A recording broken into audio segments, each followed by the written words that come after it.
Hey guys, तो आज की इस वीडियो में हम बात करने वाले हैं Haier DC inverter air conditioner के F1 एरर कोड के बारे में।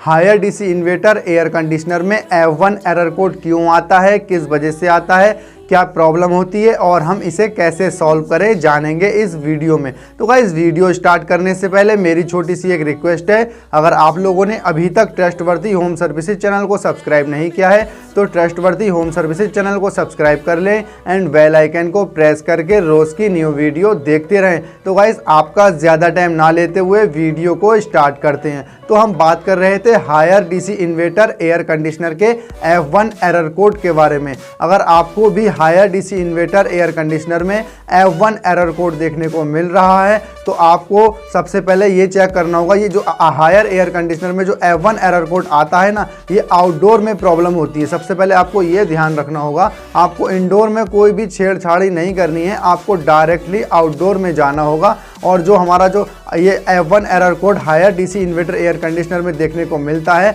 ये इस रीज़न से आता है, जो हमारा उसमें पावर मॉड्यूल होता है ना, जो पावर मॉड्यूल फॉल्ट की वजह से F1 एरर कोड देखने को मिलता है। यानी कि जो आउटडोर में सर्किट होता है ना, सर्किट फॉल्ट ही होता है, उसकी वजह से हमें देखने को मिलता है F1 एरर कोड। तो हमें सबसे पहले चेक करना होगा, आउटडोर में जो पीसीबी होती है हमें उसको चेक करना होगा कि F1 एरर कोड किस वजह से आ रहा है, क्या प्रॉब्लम है। तो हमें सबसे पहले एक एक करके सारे पॉइंट चेक करने होंगे। हमें सबसे पहले चेक करना होगा एसी में, जो हमारे एसी है आउटडोर है, उसमें हमें चेक करना होगा बैक प्रेशर कितना चल रहा है, मतलब एसी गैस है या नहीं है। अगर गैस नहीं होगी एसी में और कंप्रेसर हीट होगा, तो जब आप एसी मतलब खाली चल रहा है, एसी गैस है नहीं एसी में, तो हमारा जब कंप्रेसर में जब गैस ही नहीं होगी इसमें और हमारा जब एसी चल रहा है तो फिर वो हीट होकर ट्रिप हो जाएगा और F1 एरर कोड देखने को मिलेगा। अगर एसी में गैस नहीं होगी तो भी F1 एरर कोड देखने को मिलेगा। ये टेम्पोरेरी फॉल्ट बता रहा हूँ मैं आपको, परमानेंट नहीं बता रहा हूँ मैं। तो इसको भी हमें चेक करना है, मतलब अगर एसी में गैस नहीं है तो भी F1 एरर कोड देखने को मिल सकता है।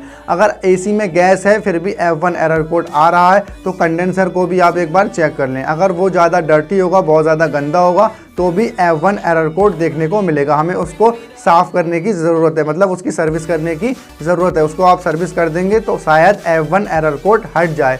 अगर उसके बाद भी F1 एरर कोड नहीं हट रहा है तो आपको एक बार आउटडोर की जो फ़ैन मोटर होती है उसको भी चेक करने की ज़रूरत है, कहीं वो स्लो तो नहीं चल रही है। अगर वो उसकी स्पीड जो स्लो होगी तो उस वजह से भी F1 एरर कोड देखने को मिलेगा। तो गाइस, ये जो मैंने आपको पॉइंट बताए ये टेम्पोरेरी पॉइंट है, आप इनको भी मतलब आपको ये चेक करना ही करना है, इन वजह से भी F1 एरर कोड हट जाएगा। अगर F1 एरर कोड देखने को मिल रहा है तो आपको इन पॉइंट को भी फॉलो करना होगा जो मैंने अभी आपको बताए हैं। कंडेंसर कोयल और फ़ैन, आउटडोर की फ़ैन स्पीड, ये हमें सब चेक करना होगा। वैसे पीसीबी कार्ड में फॉल्ट होता है, इस वजह से हमें F1 एरर कोड देखने को मिलता है। जो हमारा IPM होता है वो जब हीट होता है, हीट होकर तब कंप्रेसर हमारा ट्रिप हो जाता है। और हमारा इसमें एक्सपेंशन जो वॉल्व होता है, अगर कैपिलरी फिल्टर होते हैं ना, इसमें एक्सपेंशन वॉल्व भी होता है, अगर ये चोक रहेगा तो कंप्रेसर पर लोड पड़ेगा, तो कंप्रेसर पर जब लोड पड़ता है तो ये ट्रिप हो जाएगा, फिर हमें F1 एरर कोड देखने को मिलता है। तो गाइस, ये नॉर्मल से पॉइंट है और कुछ नहीं है। F1 एरर कोड जो हमें देखने को मिलता है,